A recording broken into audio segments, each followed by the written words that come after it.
my friends, we have another pattern of life made by a 3D computer.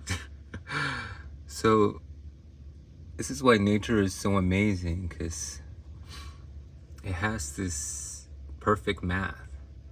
And now with the 3D computers, we have this ability. I mean, I don't have it. I don't know how to draw in any medium yet. But I'm gonna actually put the link for the person that made this beautiful design. I just found it so amazing that you have a lotus right here.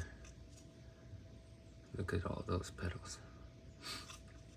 It's like there's all this teachings, right, of a 1,000-petal lotus.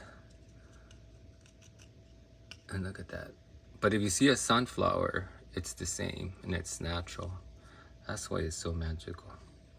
So wishing you a sunny day, a bright, golden, beautiful, lovely day. Maybe full of love, joy, and wonder. Whoop, whoop, whoop, whoop, whoop, whoop.